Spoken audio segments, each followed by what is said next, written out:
everyone. Welcome to another episode of the Faith Through the Fire podcast. I'm your host, Kayla Livingstone, and man, I'm just so excited you're back.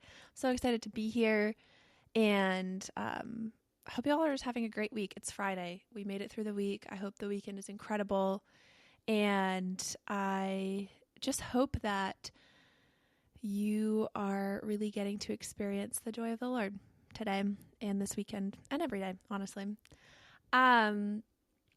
Today's episode is one I am quite nervous about. I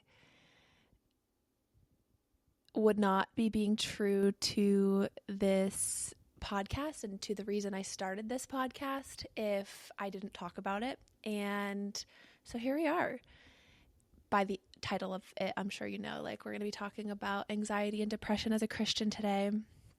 And I'm kind of just going to walk through my journey with it, walk through all that I've gone through in it and just what the Lord's taught me. I've had a bit of a wrestle in talking with this, and it's something that from when I first started this podcast, I knew that this was something the Lord was going to have me talk about.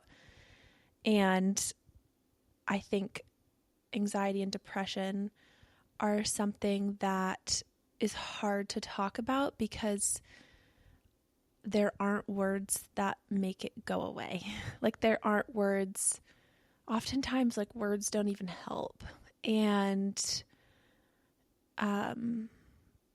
so I think for me, it's been intimidating and also just a journey I'm still actively walking with the Lord, that I am I wish I could sit here and give you a formula and tell you how to get over it, and I just can't. And so today I'm just going to walk you through my journey and what the Lord's taught me in it, what he's teaching me in it, and also just this podcast is rooted in I know my God is able, but even if he doesn't.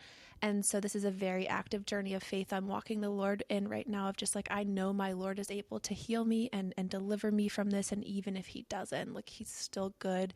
He's still my greatest joy. I still will rejoice in him, and his grace is still enough for me. And so, yeah, I definitely struggled with depression as a teenager. Very circumstantial depression, though. My circumstances were awful, so I think anyone would be depressed in that. And once I came to the Lord, it went away, completely and totally went away. I didn't experience it for years. And so my journey with depression really started when it was about 6 months after a really bad car accident that I had that I got a concussion in. And I was working at the hospital at the time as a nurse, and I started to just have panic attacks out of the blue. My first one was on shift. It was extremely humiliating. I literally passed out. It was awful. And that just preceded me to start having panic attacks. I was also just anxious all of the time. No real rhyme or reason. I didn't know why. I was anxious all of the time. I think the anxiety was causing then me to become pretty depressed, and I getting out of bed was hard. The only thing I could do was go to work on my days off. I couldn't move. I could not experience joy. I remember my friends and I went to Mexico for a wedding, and I remember literally walking on the beach and saying to the Lord, this is supposed to be the funnest and happiest I am, and yet I literally cannot feel any joy. I cannot feel any happiness. And not that I didn't experience moments where I had fun, but honestly and it was a fun trip, and looking back I can appreciate the memories, but in the moment I was so depressed. I could not reconcile the fact that I was in Mexico at a resort with all of my very best friends, and was as unhappy as could ever. I was so sucked down in this hole of just deep darkness, and I couldn't pull myself out of it. And it was really awful. And no one really knew I was struggling with it. So I felt extremely alone and just extremely isolated and so lonely. And that's the thing about depression is it wants you to feel and to think that you're all alone and you're lonely and you're isolated. And so I guess if there's one thing that this episode today will do is just like, you're not alone, you're not isolated, you're not lonely. And if you can even just tell one person you're struggling with it, there's this freedom that comes in that. So after a little while, I felt the Lord just ask me to leave the hospital. I thought the hospital was causing my depression and anxiety, or like my job. And I loved my job, so I couldn't understand why, because there was nothing I could put to it, like other than I was working nights and days rotating. And so like the sleep in that is really awful. And so I was like, maybe that's what's causing it. But I loved my job. Like no part of it in my head was making me anxious or depressed, but I felt the Lord ask me to leave. And so I did. And that was super hard, but it did slowly start to get better. Like my anxiety kind of went away. My depression started to lift, and it was not as like suffocating and just isolating and all consuming. Last summer to summer of 2024, I still would feel it on and off, but it was so manageable. I also was like, oh, it's like the dead of winter. I always struggle in the winter. So I thought maybe like seasonal along with my job, we're done with this. Come September of 2024, September, October, like I could feel myself like just going down. And I fought it so hard. I'm like, no, this is not happening. We're not doing this again. I started to experience panic attacks again, and just like so out of the blue. A bunch of my friends were over here one day, and we were just like having a meeting for our young adults group. And I literally had to leave and go into my bathroom and had like a major panic attack. And like just these things they would hit me out of nowhere. And it was so embarrassing. And again, like so isolating, and you just don't know how to tell anyone that you're struggling, because you don't even entirely know why you're struggling. Last like October through December, January were probably some of the darkest moments I've experienced since being a teenager, but maybe even darker than that in some ways. The anxiety was a lot less. I wasn't like anxious necessarily all of the time. Like this time, like depression was really, really the driving force. And I struggled and I still struggle to say like the words depression or anxiety. I think some of it's a pride piece. I don't want to like associate myself with that. I feel like I've heard those words be abused and used as excuses at times. And I guess I've been scared that I would do that. So I've never wanted to do that. But then also, it just felt weak to me to like associate myself with it. It felt, I don't know, if I didn't say the words, it wasn't true, I guess. And so I would just be like, I'm really sad, or I just feel really down.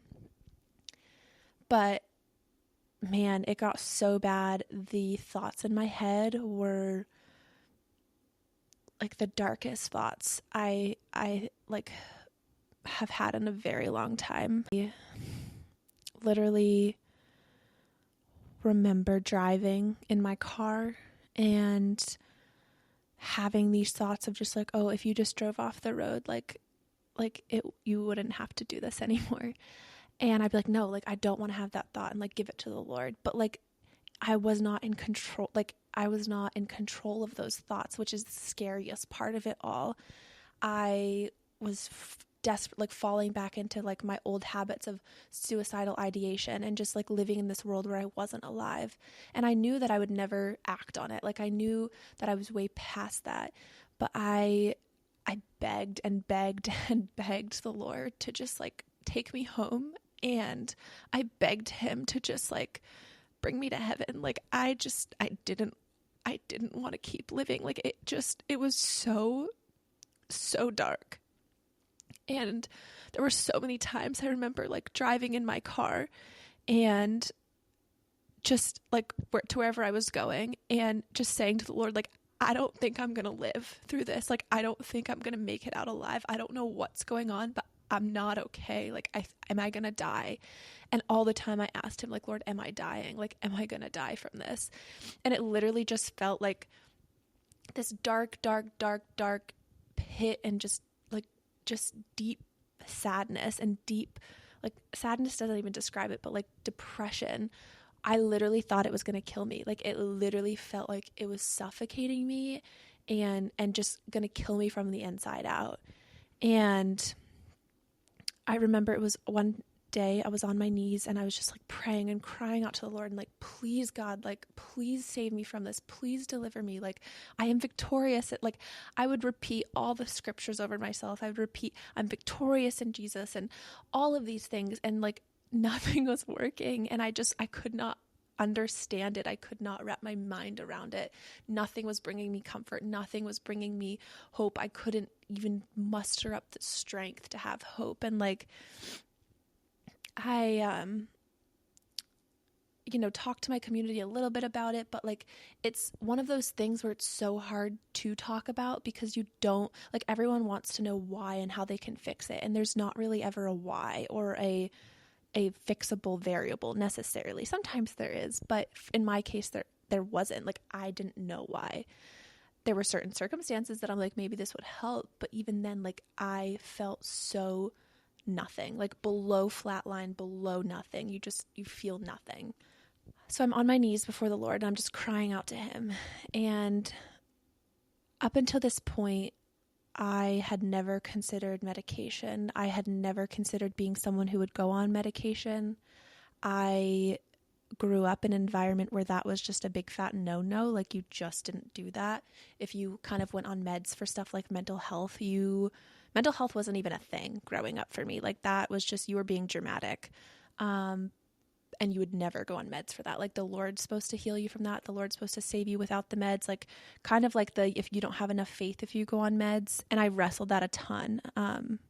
But in that moment, as I'm on my knees, I just felt him speak medication over me. And for the first time, I kind of felt peace in it. And I went to therapy the next day and was just talking to her about all that I was feeling. And she was like, hey, Kayla, like, I'm never going to force this on you, but like, I think we need to start considering medication. And she had brought up medication about a year ago and I had vetoed it so fast. I was like, no, I'm not doing that. Like, I'm stronger than that. Like, I thought taking medications was this weakness and me just giving up and like, kind of like admitting defeat. Right. And I was like, I'll think about it. And so she gave me the name of a psychiatrist and I called this psychiatrist, made an appointment. They couldn't fit me in for like another month and a half. And so I was like, perfect. Like, the Lord, you're going to heal me in a month and a half. I'm going to walk into that appointment and not even need it. And so this is like December of last year at this point. And my sister and I go to Upper Room end of year conference. And I truly was like, I'm going to go there and the Lord's going to deliver me from this. And not that you need to go to anywhere, but sometimes, just things happen in places like that. And so I really thought the Lord was going to heal me there and believed that. And he gave me some revelation there. I remember the first night we were singing and I was still actively struggling with suicidal ideation. And they started singing the song, like, when Christ shall come with trumpet sounds. And like, I don't remember what the song's called, but that's a verse in it. When Christ shall come with trumpet sounds. I don't know why I just sang that. I'm so sorry for your ears. But anyway, I like heard that verse, that line, and it was just like a revelation in my mind. And like God just downloaded on me and I just felt him speak, like, I have purpose over you. Like, when I come and get you, that's on my timing. Like, you don't have to ask me to come get you because like I already have planned that. And like, it's my timing. I have you still here for a reason. Like, I need you here still. I want you here still. And it just brought me so much comfort and peace in that moment. And like, I haven't struggled with suicidal ideation since. I've had the temptation, but not like an active struggle, which has been a huge blessing and like such a gift of God's grace. But I didn't get healed from it. I was still so not doing well. And so then January came and my appointment was at the end of January. And so I fasted. I was like, it was like 3 weeks, I think, up until my appointment, 2 or 3 weeks. I was like, I'm going to fast every single day and really just go to the Lord for breakthrough in this and deliverance and healing. And I did. I believed him. I pleaded with him. I begged him. I surrendered it and then begged him again and then surrendered it again. And it was just like for 2 or 3 weeks I did this, and my family was praying for me, and I know that like they were going to the Lord for me. And I walked into my psychiatrist's office and I wasn't healed. I wasn't healed the way I wanted to be.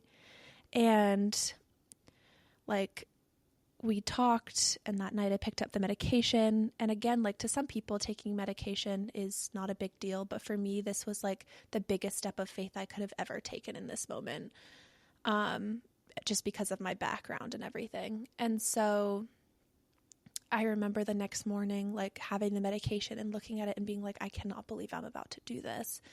And again, like I know this probably seems so dramatic to some, but like this was such a big deal to me. And this was like such an act of obedience and faith. And when my therapist had first mentioned medication, I went home after and I went on a coffee date with the Lord, and I sat there and I was like, Lord, I don't want this. I don't want to do this. Like medication is just not what I want to do. Like, I know you can heal me.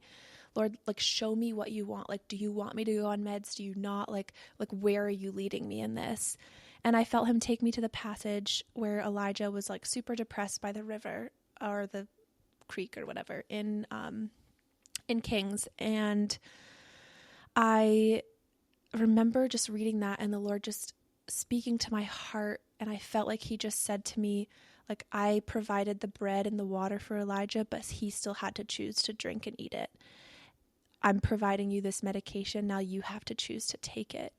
And it was just kind of this release where I was like, okay, like, Lord, I know that this is something you're saying to go for. You've given people to make medication. Like this is a tool I get to use.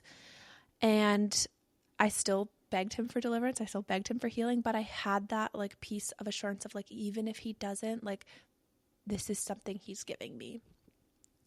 This isn't the path I want to take, but it is a path. And so I started taking the medication, and about a month in, I just feel like my brain cleared. I no longer was trying to survive. I'm on an extremely low dose, and it's just taken the edge off. Like my brain was just freed of like trying to survive. My brain was freed of the survival mode, and I could start to dream again with the Lord and hope again and just live the way he's called me to live and serve. Like I literally was so burnt out from trying to survive that like I couldn't like exist. I couldn't serve the way I wanted to. I couldn't be there for people the way I wanted to. I couldn't encourage because like I didn't have words. I didn't have anything in me to give. And this just like, because like, and I didn't have anything in me to give because I was putting everything into just surviving. And so it completely freed me to start living the way the Lord's called me to live again. So that's been my journey with it. I still wrestle it. I still struggle with it. It's not as dark and deep now, which I'm so grateful for. Medication and that act of obedience and just like act of faith has really just changed my life for the better and freed me to just be. I still wrestle with like, God, you could have healed me. I don't know why God has brought me down this path of medication and not just healing me when I asked him to, and why this is still a struggle. Because like, yes, again, like medication has helped it not be so dark, but I still actively wrestle it and actively struggle with it. And it's easy especially when like you have to go on medication, you have to get diagnosed first. So I was diagnosed with anxiety, depression, and panic disorder. And you want to take those on as an identity. Like all of a sudden this is like, it's like kind of spoken over you of like, this is who I am. And I've had to really fight that of like, no, like anxiety isn't who I am. Depression isn't who I am. Panic isn't who I am. I may struggle with these, but they are not who I am. Like, I am a child of God. I am a daughter of the King of Kings, and I am fully known, fully seen, and fully loved by him. And just because I wrestle with these doesn't mean that I am worth any less and not, any less than who I am.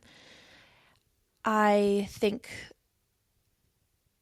the biggest thing for me in this journey has just been God's grace over my life. Depression and anxiety kind of rid you of any like feelings of joy or feeling like God's grace is on you or God's being good to you, because you just feel so hollow, so empty, so down, and like not just like nothing can really, like no words can really bring you out of it, and you don't have feeling to go along with it. So you don't really have anything going for you. And I think something I've leaned on so much is just God's grace. And Paul talks about like 3 times I prayed for this thorn to be taken away. And I've prayed way more than 3 times for this to be taken away. But God hasn't. For some reason, he has allowed this to be a thorn in my flesh for this season of my life. And yet, like, God's grace is enough. Like the moments I feel joy and I can really live in that, like that is God's grace. I don't deserve that, but that is God's grace over my life. And I get to marvel in that and live in that and rejoice in that. And his grace is enough for me. Like whatever he chooses to put grace on, like that is enough. And I know without a shadow of doubt that I'm going to be healed, whether it's on this side of heaven or not, like, or when God comes back and takes me, like I know that I'm going to be healed and I'm going to get to walk in that. And I've already been healed. I'm already victorious in Jesus. And there is a day coming where I will get to live that out in the natural, whether that's here on earth or when I get to heaven.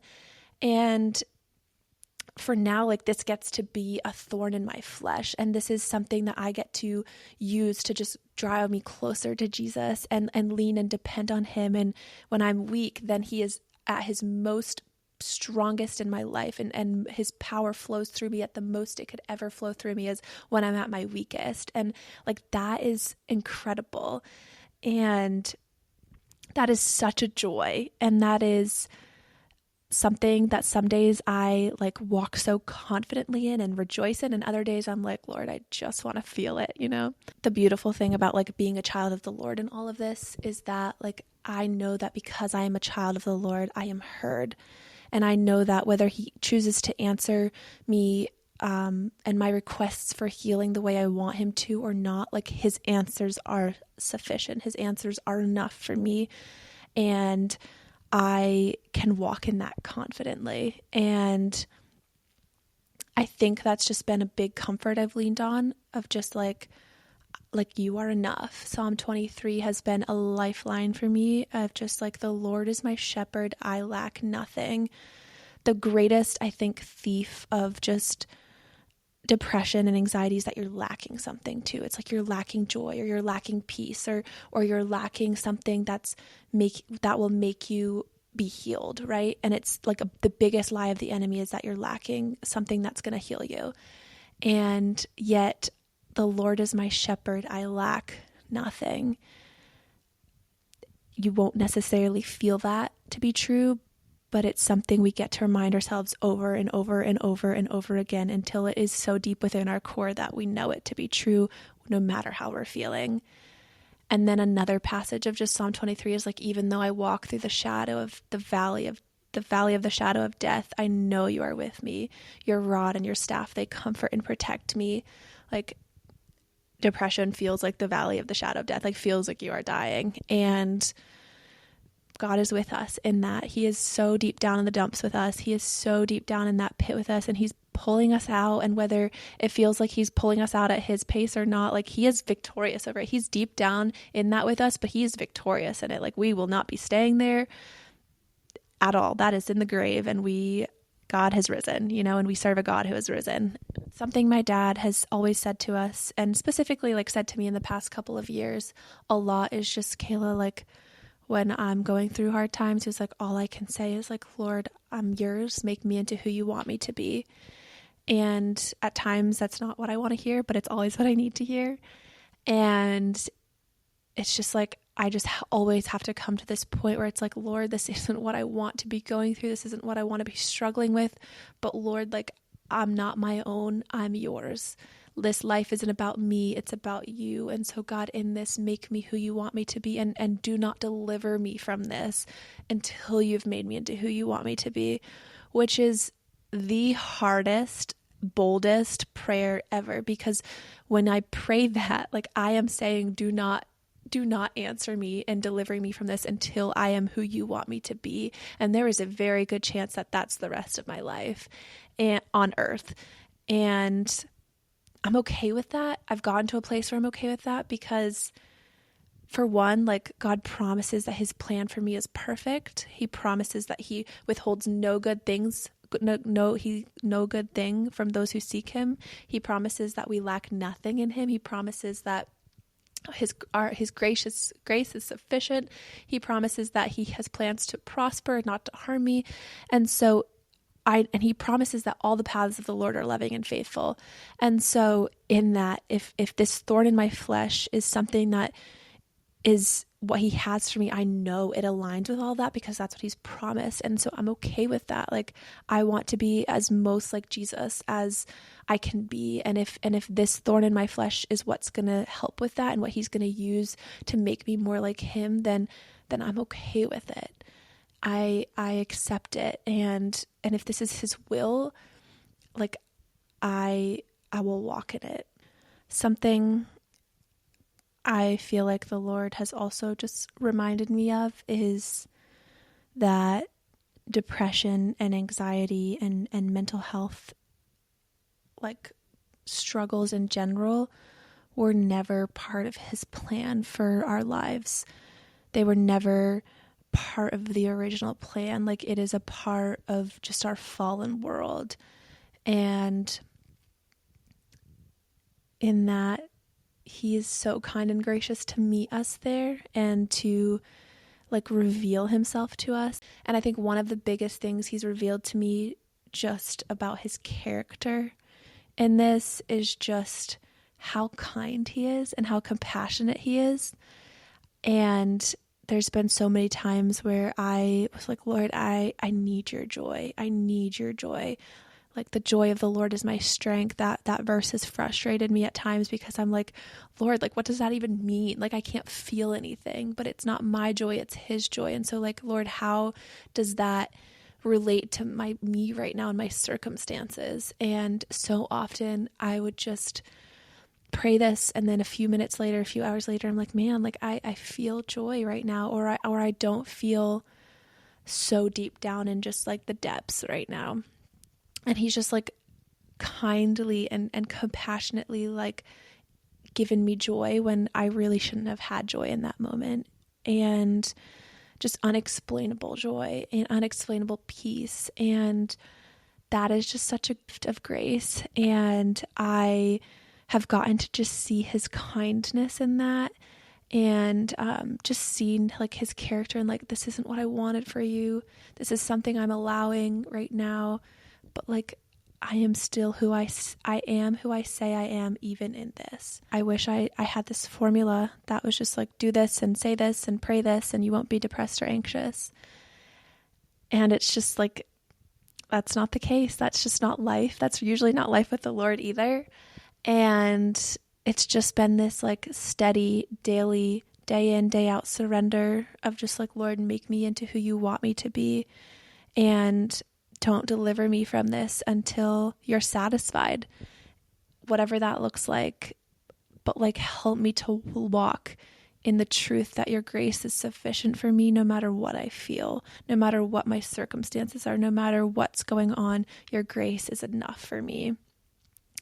And just reminding myself that, like, this life isn't about me. I think I can sometimes get so focused on me and just, like, have meism that it's like, I can't see the world around me. And it's like, if I just take my eyes off myself and what I'm going through and point them towards heaven and point them on Jesus, like I will see that, like, and be reminded, my soul will be reminded that this has a purpose, that this isn't going to last forever, that this is so temporary, and that in this, like, I get to experience Jesus on deep, deep, deep levels. And that is the greatest gift of all.